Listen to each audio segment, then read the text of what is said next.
Hello everyone, welcome to Kishore Chess Mentor. In today's section, we shall see a game from the ongoing Airthings Masters, and this is the quarterfinal which has been played between Daniil Dubov and Magnus Carlsen. And we are going to see the third round of it in today's section. The first round, Dubov has won against Magnus Carlsen, and in the second round, Magnus Carlsen drew with Dubov, wherein Magnus Carlsen in the end game he was having winning position, but he didn't convert it to a win. The third game was very interesting for so many reasons, because White made a mistake. Dubov has made a mistake, and he has given a piece for free. And in return, Magnus Carlsen made a mistake, and he has to trade off or return the piece. And meanwhile, he has to, let's say, get checkmated for it.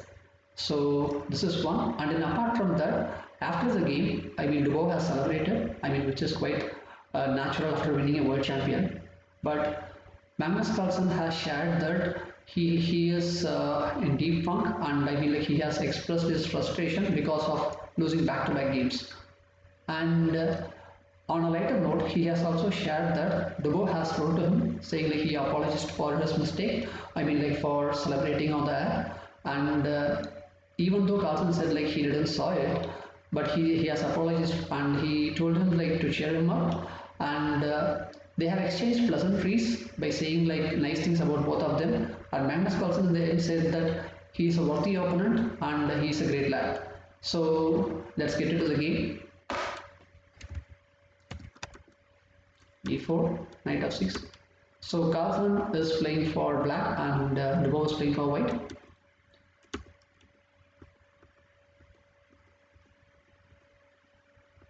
So bishop into, bishop into. So now there is a pawn majority on the queen side for black. So here he played h4, and knight d7, h5, h6. So here he played say knight e5 and knight d5. So we attack the pawn on c6 and knight d5, rook h4. So this is a classic move, rook lift, which is initially played by say Alakine. So rook h4, knight f6, and king f1, queen c7, king h1. Looks like the king has reached the safer spot. It looks like he has done castles, but the only changes he didn't brought his rook to f1. Instead, he went on to rook h4. So knight b4, queen c1. So rook d8, pawn on2, bishop into pawn on2. So now the rook went on to the second, 7th rank. And here he is spinning the bishop. So if given a chance, he will play rook into b7. So knight d5. So rook g4, attacking g7, rook g8. So queen c2. Here he played c3, pawn on2. So now he has a passer. Rook a3, rook c8. Knight b4, knight f6. So here in this position, what happened is bishop into b7, queen into, and here white has played knight c5. So the thing is, black's knight is attacking the rook on g4. Okay, so instead he went ahead with the counter attack with knight c5, attacking the queen, which is a major piece compared to a rook. But the thing is, rook has taken the knight and pawn takes, and knight takes the rook for free. So he is a knight up. So pawn to c6, queen into, and say rook into c3 will come with attack on the queen, queen b6. So now he's attacking f2, say queen into f2. So e3, king e7. So this is a good move, and he is going to bring his rook into the play. Rook c6. So queen went ahead with queen d8 and queen c5 check, king here, and say rook d6, queen e7. So this is the blunder that which black has made.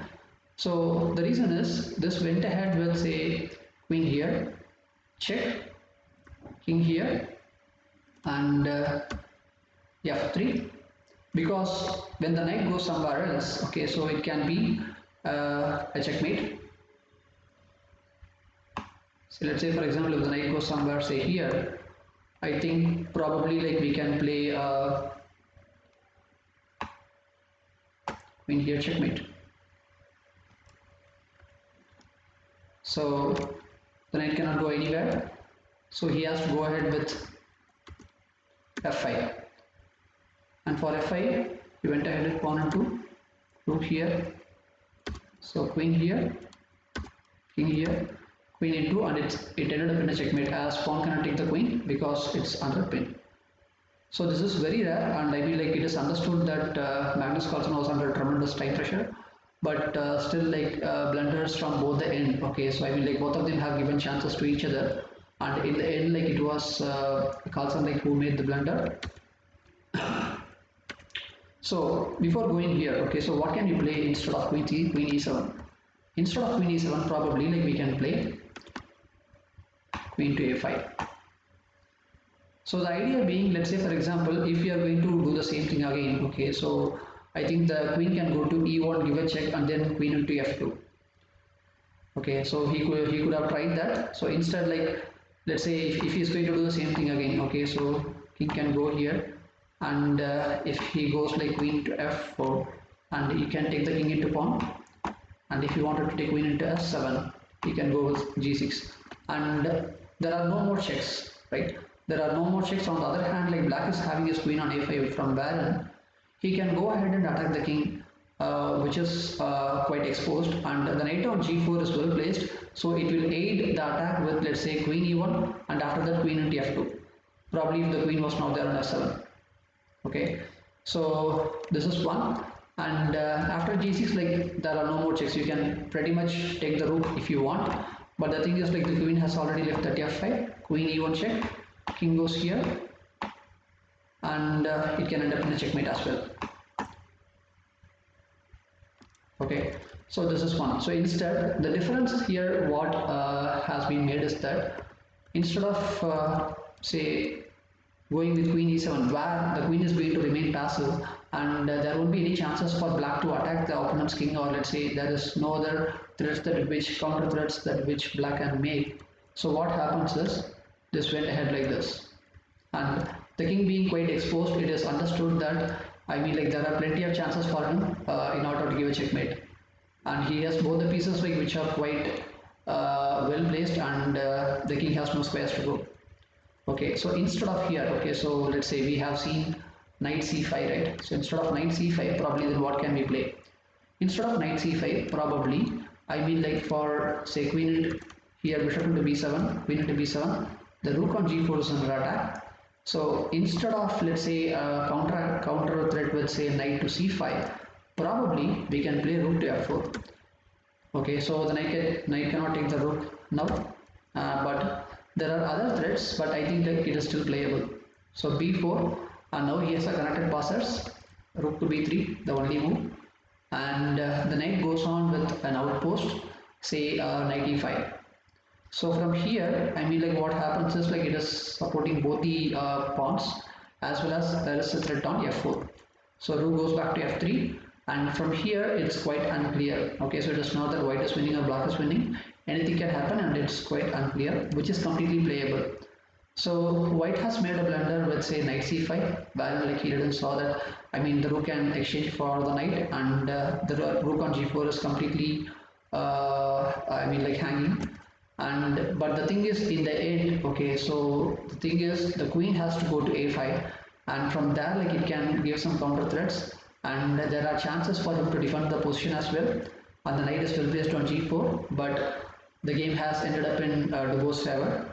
And even before the beginning of the tournament, Dubov was like I mean like it would be a Christmas present if he was paired against Magnus Carlsen, and he was saying like he's the favorite for him, favorite player. And when he played the game, I mean like he completely played uncompromising chess. So I mean like he is not a person like who gives up, or let's say who used to worship a player like who is at a higher level. Okay, so he played his game and he has won it, and it eventually played for. And I think like we shall see another game of where Dubov has defeated Magnus Carlsen, which is the first round, and we shall see this round 2 as well, which is quite interesting, wherein they have exchanged a lot of pieces, and finally like in the rook ending it was a win for Magnus Carlsen, but I mean like it didn't turn out well. So I hope you have liked this video, and if you like this video, you can like, comment and share, and if you wanted to see more videos like this, you can subscribe to my channel Kishore Chess Mentor. Thank you.